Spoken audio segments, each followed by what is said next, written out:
Chris, it is an honor to speak with you. A massive fan of yours. In fact, you and I have done interviews in the past when I was working in radio, and you would come down to my radio station. And I know it's going to be hard to see because of my light, so I got to sort of flick it around. But if Oh, you can just oh yeah. see, I had Well, longer there's two hair. good.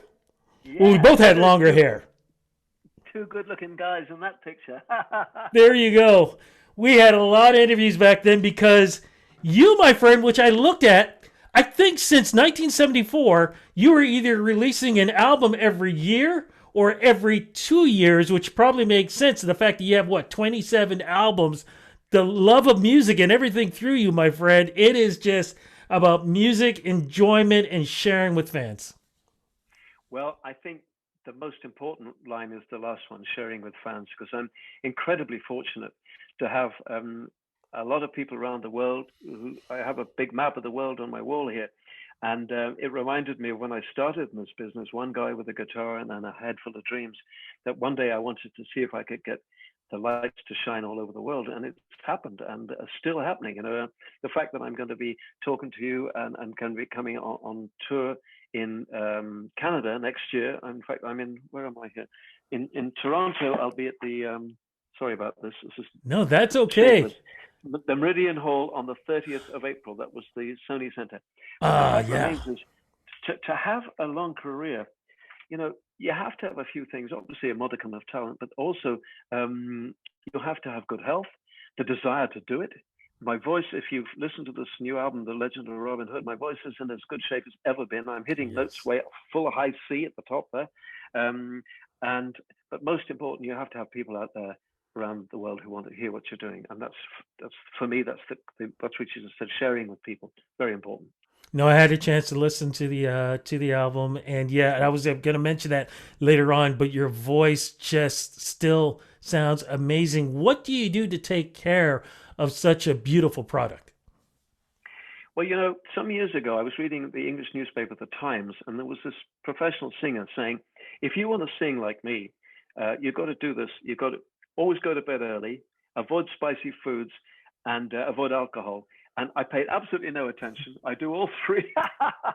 and, and my voice is in great shape. But, I have to say, this stuff is very important, water. Yes. And yesterday, I have a wine club. Well, it was an online wine club, a bunch of friends getting together. But we had a lunch yesterday, the first time we've actually been together since the lockdown eased. And I asked them to all bring different wines. And we drank a lot of wine yesterday, but I was one of the few people there. I drank a glass of water, glass of wine, glass of water. And the other thing is, I wander around my house singing to myself, not out loud. This is a muscle like anything else, like your arm. You've got to keep it fluid, keep it working. I mean, if where's the guitar? Let me show you something else. Come with me. Cannot wait. Okay, I'm covered. This is my studio. We're in my studio here, but this is what I call my memorabilia room here. Oh, This is wow. this is all the stuff that people have been buying down the years, and over here Beautiful. as well. Yeah. I was going to say, do you have enough walls? We're running out of wall space. But yeah, and I've got a lovely Takamine 12 string there.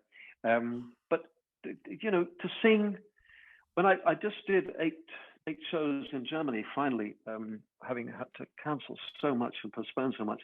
But before that, I did spend about an hour every day for a couple of weeks singing.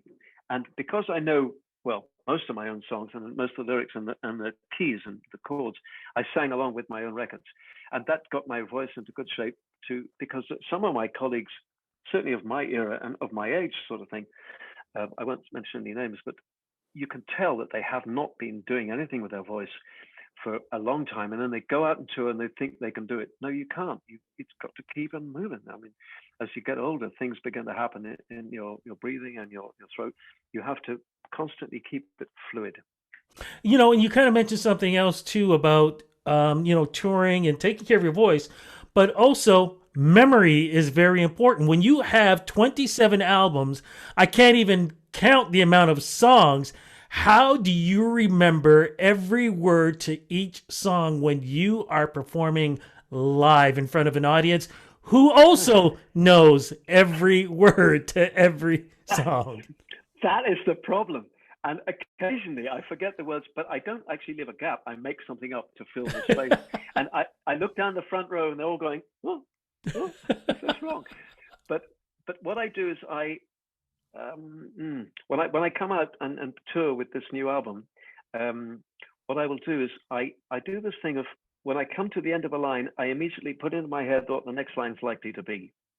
And so I've often asked actors, how do they do it? And they do something similar. They visualize what the next bit is, not the one they're currently working on. So after a while, it becomes so automatic that I could actually think about what I'm going to have for dinner that night while still singing the words, because it becomes automatic. That doesn't mean that you're not putting the feeling into it, but um, when I'm recording, when I was recording The Legend of Robin Hood, what I did was I saw the action. And I have a very strong visual imagination, and I've written a book to go with this album, an audio book, which is available on Spotify and Amazon, amongst other places, where I actually recorded it myself and with some music and did obviously the narration, and I could put on voices, which was great fun. I did voices of the evil sheriff of Nottingham and the father at the wedding feast when the Earl of Huntingdon, Robin's father, stands up and he wants to. Robin has to say a few words, but Robin is drunk and he's 19 and an obnoxious teenager, and he doesn't want to marry this 13-year-old girl he barely knows. It's just done for the two families, not for the two kids. And his father stands up and says, "Now I call upon my son Robin to say a few words for our distinguished guests here today. Robin, stand up." And Robin is, "Now I'm at." But then Robin's personality changes when he's supposed to go upstairs to do his marital duties with this young girl, and he sees her terrified at the four-poster bed, and he looks at her for a while, and then he realizes that he can't do this. He sobers up and he walks over, holds her hands, and holds her till she stops trembling. And then you see the kind and compassionate side of this man, which it weaves its way through the story as well. So it's kind of important to make sure that you can, when you're singing, I'm sure you know this yourself, you've got to put yourself in the space, put yourself in the place where you're trying to describe. Absolutely. We keep mentioning about this new album. Let's get right into it. The Legend of Robin Hood. Because before this album, and correct me if I'm wrong, you were involved with a stage show about the story. Correct or incorrect? You're halfway there. What happened was about 4 years ago, I got um, people came to me from a place called Fulda in middle of Germany, a company called Spotlight Productions. And they had already mounted 8 successful musicals around the country. And it's a town I know very well. It's a beautiful old town, very traditional German town. And I spent a lot of time in this country because I do very well there. And they said, "Would you consider doing a musical with us, Robin Hood?" And they'd done their homework, you see, because they knew I was brought up in an old castle and I had an interest in medieval history.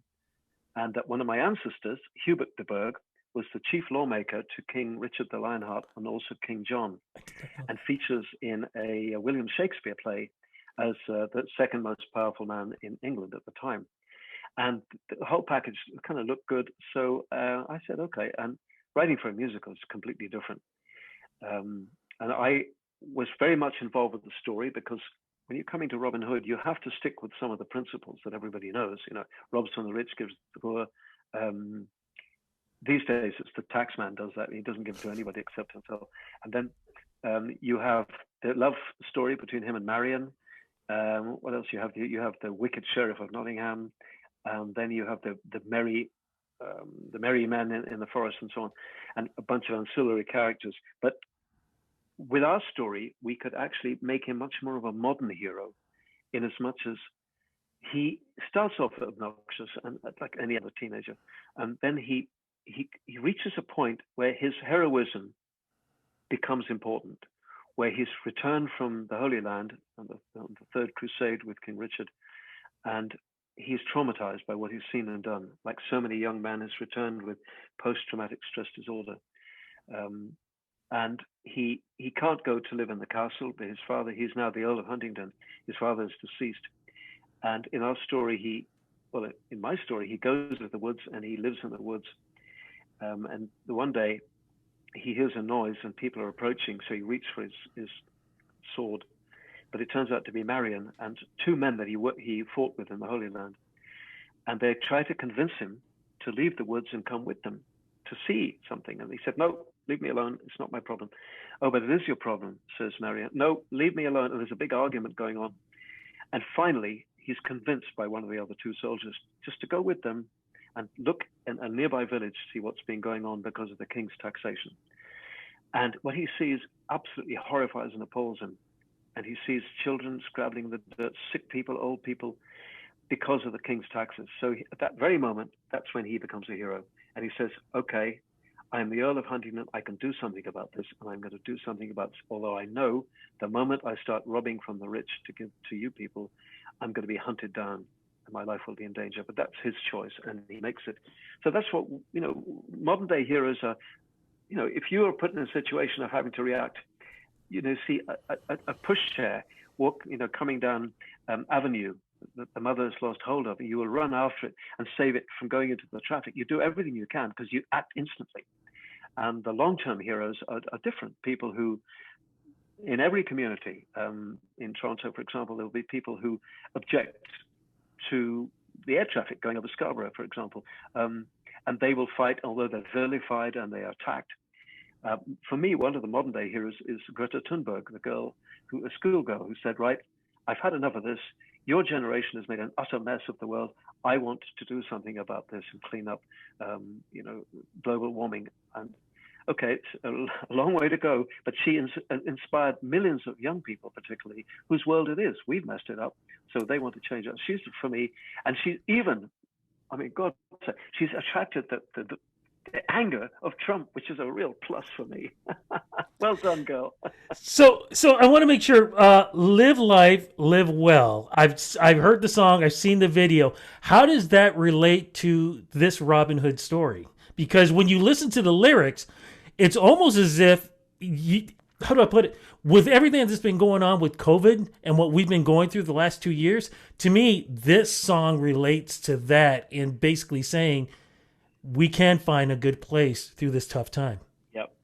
Yeah, well, that's beautifully said. Thank you.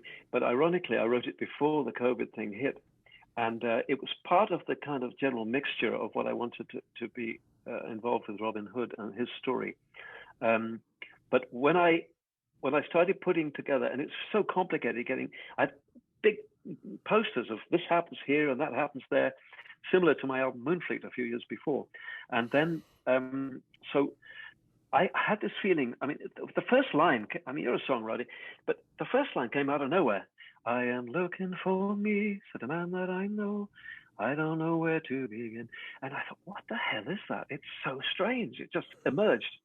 And then I worked through a way, and the last line is the most important. "The only way to get there is to start by loving yourself," because that's something I believe. I think if you're going to give love, it's like a glass. If you can fill up your own personal glass with personal love. Now, I'm not talking about saying "I love you" in the mirror every day. It's just feeling confident about yourself, feeling the person you are within your own skin. Then you've got plenty left for everybody else. Just you can always find these people in gatherings. People that are like magnets. They're not the best looking or the noisiest people. They're the ones that there's something about them that gravitates you towards them and say, "Oh, this guy's giving off an aura. He's happy with himself," and that's what that song is all about. And that's what we're trying to persuade Robin to do in the story. Is this album part 2 to Moonfleet? No, it's not. It's a different story. Moonfleet was a book written back in the late 1800s by an Englishman, and it's a story of smugglers and hidden treasure and the ghost of Blackbeard and stuff like that. But curiously enough, I'm glad you said that, because when we approach the next tour, which thank God I think it's going to happen because we've cancelled so many and postponed so many things, which will be Canada in April. My idea is to have the set on stage like a tavern. And for the legend of Robin Hood, the idea is to have a tavern in the 18th century, and there's straw bales and there's candles and there's guys with tankards of beer, and a group of people come up onto the stage, and they're dancers and actors and musicians, and they're going to tell the story of Robin Hood. And that would apply just as well to the Moonfleet story as the Robin Hood story. I want to jump back now in the earlier part of your career. What was it like for you performing in Toronto during the 80s, which of course was a big time in your career? What was it like coming to Toronto and coming to Canada and touring? Well, the first time I came would have been, I think, I can't remember. I may have been. I did a lot of touring as a single artist, a solo artist with Supertramp, which is a really tough job. I tell you, you're up there for 20 to 25 minutes, and they were okay to me. But I mean, there was one occasion in Plymouth in England where nobody would introduce me on stage, and I thought, this is wrong. I'm struggling at the start of my career. Give me a break. So what I did in Plymouth, I walked onto the stage, the house lights went down, and I said, ladies and gentlemen, I would like you to put your hands together for one of the most exciting, young, talented people to have merged in the music business for a long time. Would you please welcome Christa Berg? And I walked off the stage, grabbed my guitar, and walked back out again. You should have seen their faces. I had them right there from the start. So, but then with the Spanish Train album, it was really making waves in Canada, particularly in Quebec, but also in Ontario. And I played the El Macambo a couple of times, the Elmo, which is on Spadina, which is where all the great Chinese restaurants are. And subsequently, I performed, going up at not the Plaza, the Massey Hall, the Hummingbird. I played the Maple Leaf Gardens a few times. I mean, God, you have 15,000 people going, whatever it was. It was wonderful. And at that time, I also had a Canadian band based in Toronto, so I spent a lot of time in the city, going on the tram to Queen Street East and down to the beaches.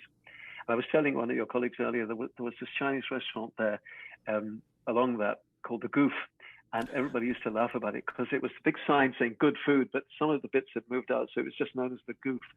I'm sure some of your listeners remember that. But that's how it was. And to actually have the ability to stand on stage and feel comfortable about it, and feel that people are really enjoying what you're doing. I mean, that's a spectacular feeling, as you know. You can't do an interview with you, sir, without talking about Lady in Red. You've probably been asked this a million times. Did you have any idea that this song would transcend time, would become a staple point in your career, and really in a staple point too in that time period? You cannot talk about the 80s without that song being mentioned. I know, it's extraordinary. I was in the middle of writing probably in 1985 for an album called Into the Light, which had a lot of very strong rock songs, because my band and I were playing in football stadiums, 50,000, 100,000. So I was having I was a very active entertainer and jumping around, and it was rock. I have a poster in my memorabilia room, which a triple headliner across a weekend. The first night was Rod Stewart and Tina Turner, and then the second night was Prince, and the third night was Christa Berg. And I'm thinking, wow, that's where I was, elevated in that area. So, so I was writing these records, these songs, and I'd just written a quiet, gentle song for my daughter Rosanna, who'd just been born. That was just voice and piano. And I thought, I need more balance on this record, so I need a ballad. So one day I'm sitting at my piano and the word never came out. I've never seen you looking so low. Well, that's interesting. And then as what happens in my head, I got this image of a couple going out for the evening. She's upstairs doing her makeup. He's downstairs rattling the car keys. Say, for Christ's sake, get a move on. We're late. They go to the party. He goes one side, has a few Molson Canadians with his pals, and then she goes the other way. And I see to the other room, and there's this gorgeous looking woman, red dress, surrounded by admirers. And it takes him that nanosecond. Oh my God, that's my partner, that's my wife. And it's what makes it romantic, in my opinion, where he goes up to her and says, I'm really sorry, but I haven't paid much attention to you in the last few weeks. I've been working too hard, too late. And it's that moment, you know, when your partner comes home from a tough day, just give them a hug. That's what happens in that song. And men are useless about remembering what women wear. You know, the last time you went out with your partner, whoever. Women can remember what women wear, but men have no clue. We have no remembering. So, Lady in Red, I remember when we were recording it. My co-producer, Paul Hardiman, had gone out of the studio for a while, and I said at the tape op, "Would you just put on? I've got an idea. This is just prior to mixing, or maybe during the mixing process." I turned on, ooh, ooh, ooh, right at the start, and I triple tracked that, and I did ooh, the melody underneath the harmony, and as we were, I think when we finished the recording the song, mixing the song, I turned to Paul and said, "You know what? This is going to do well somewhere, even if my apologies, even if it's in Bolivia, this is going to be a hit record." But you know what? To this day, and what happens is, a lot of people don't like it. A lot of people like it, but it's a key to the door for the other 300 songs that I've written, rock songs, and I cover a vast spectrum of things to write about. And if nothing else, that I hope will bring people to me and my music, because it's a worldwide hit and still is. It's incredible. The thing that always stands out for me is the line, "She's dancing with me, cheek to cheek." Powerful. Where did that come from? Powerful. Imagination. You can just see them. Cheek to cheek, nobody here. There's lots of people there, but he has ignored everybody. It's just you and me. It's where I want to be. But I hardly know this beauty by my side. And that's another line for me, strikes me. We've been together for years, but I hardly know you tonight. You are looking stunning. And that for me is the tearjerker bit. And even now, it's been in movies and all sorts of things, and people still seem to like it. Of course. You know what?